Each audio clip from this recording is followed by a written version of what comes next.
Okay, so we talked about concave edges. We talked about flat edges. What about convex edges or the curved edge? This is the Graben Pemburu. This is the blade I carried in combat. This is my primary go-to knife.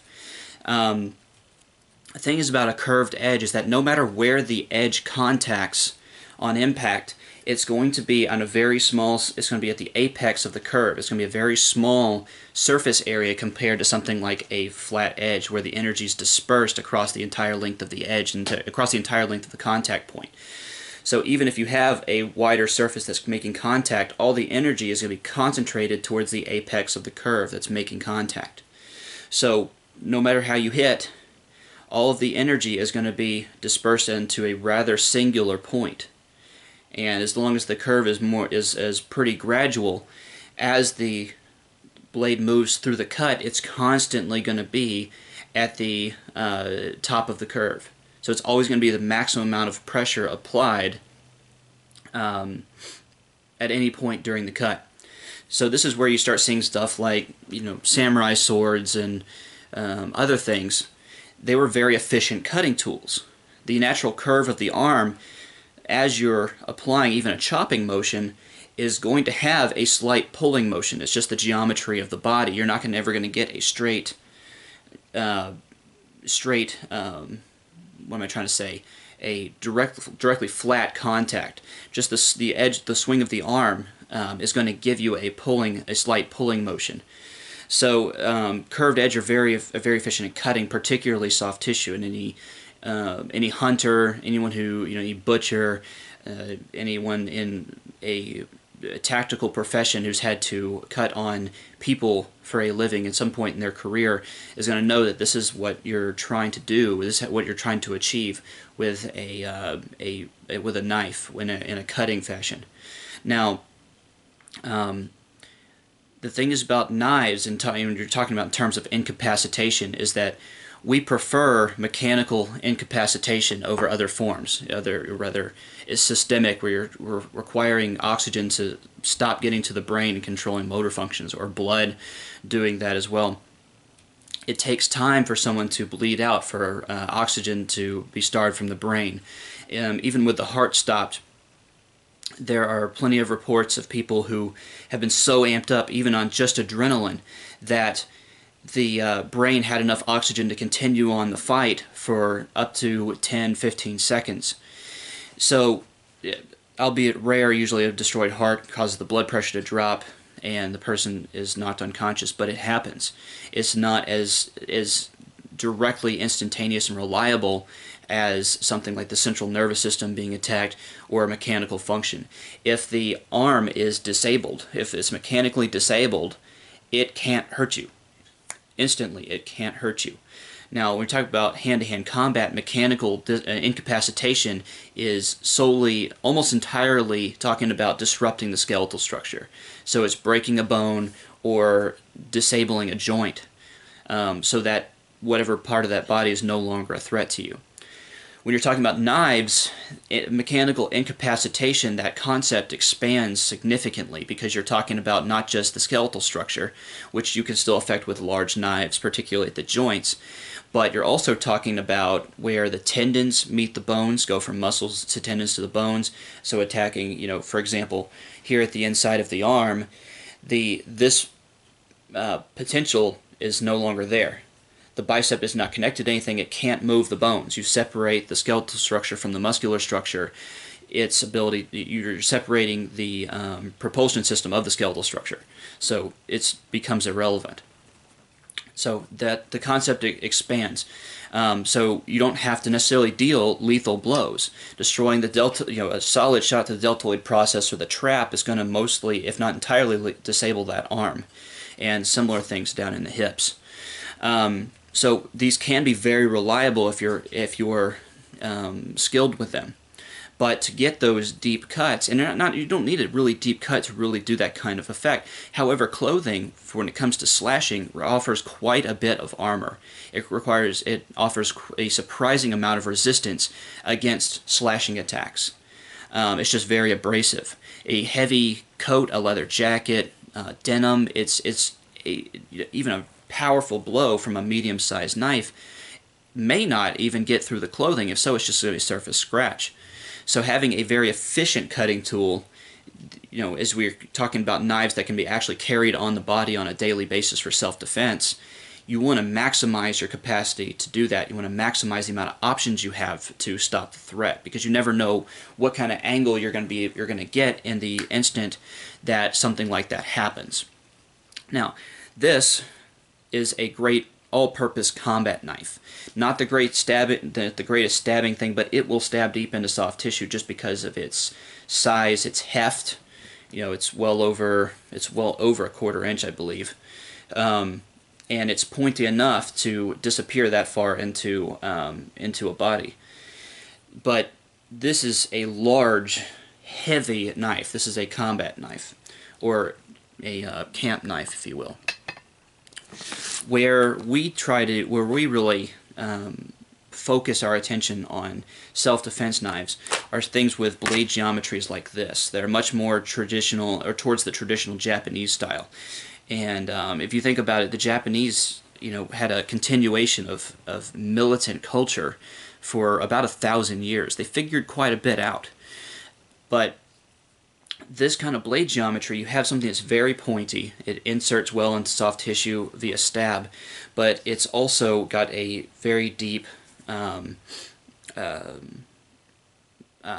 to the edge. So you have a very efficient cutting as well. If you're talking about one of the larger knives, this is, kind of give you size comparison, this is the CRKT Shimbu, designed by James Williams. And it's large enough to possibly go through, take off a hand. So you're now talking about having chopping ability, but primarily cutting and stabbing, because we're talking about small knives. And there's smaller, all of James Williams' designs are like this, the same general blade profile. So even on the smaller pocket knives, the folding knives, they have the same blade profile. So you're getting the maximum, everything you can out of a small knife. You get similar things with, this is the CRKT Scimitar, and I don't think they've made this for years, but it's the same sort of thing. And why this is a good stabbing, this is an efficient stabbing tool for the human body, is because the human body stabs in circular motions. So you have these things that are fairly good penetrators, particularly in soft tissue. Something like this cold steel tie light, where it's just very narrow, it's very pointy, or even more of double-edged things like this taipan, right? It's very aerodynamic because of it's sharpened on all sides, and the double-edged thing gives you something else. It gives you some other potential options if that's the style that you use, but it's less efficient in penetrating from a human blow because you don't penetrate in a straight line, right? You don't penetrate in straight lines. You move in curves, right? Even kind of move more of these straight-on attacks. You're still moving in a curve. You're still moving on a slight curve. So these are not the most efficient designs for how the human body moves. Now they're more efficient for other things, like having a double edge for certain other techniques, but that's something else entirely.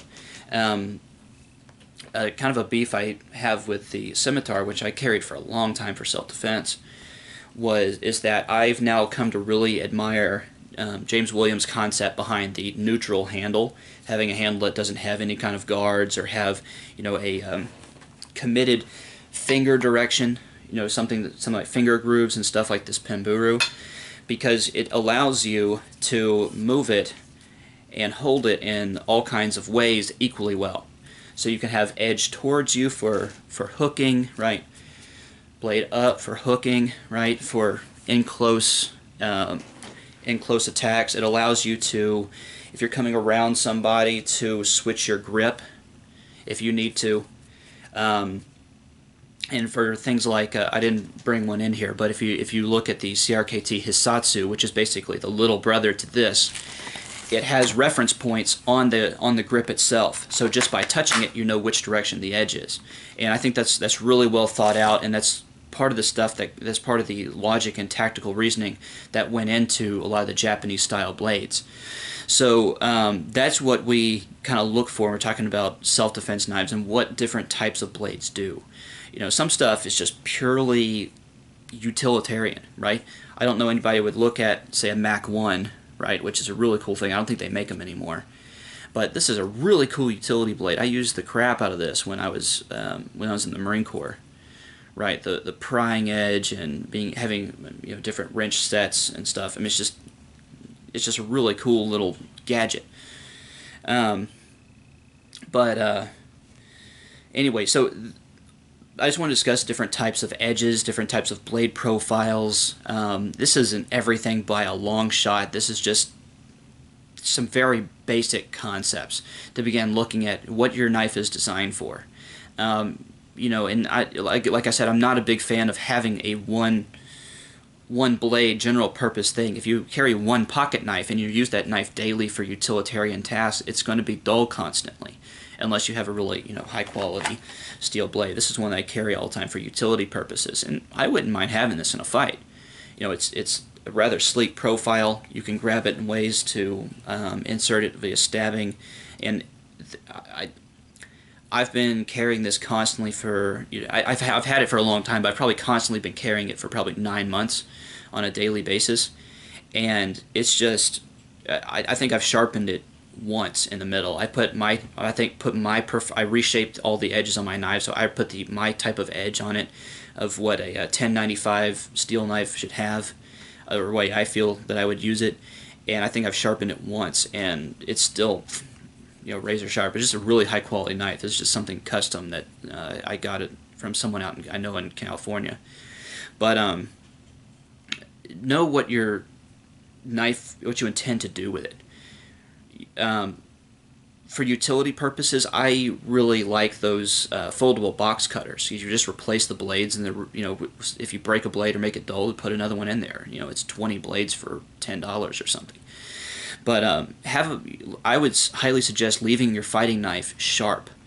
Have it sharp. If you have a factory edge that's rather wide, steepen that thing up, steepen it up, and leave it there, because if you're going to keep it for a fighting knife, it's not going to be used on boxes and stuff, so you don't have to worry about chipping the edge as much.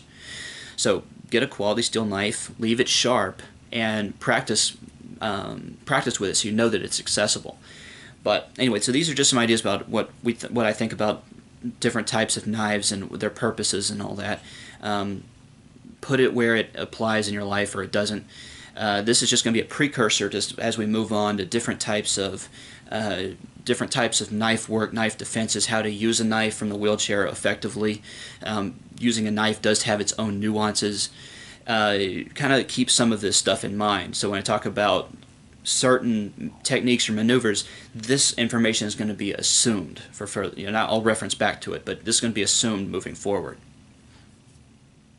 Shot right down, in between was right up here, here. and it'll give you a rock solid. So we shook it down a couple I'm not clicks. used to that. He shot here. And I said, you need to quit, we need to take a picture of it. Hit! He said, no, I'm going to shoot one more. Sounded pretty. And when he shot, I was watching him, he shot, Good job, bro. peeked his head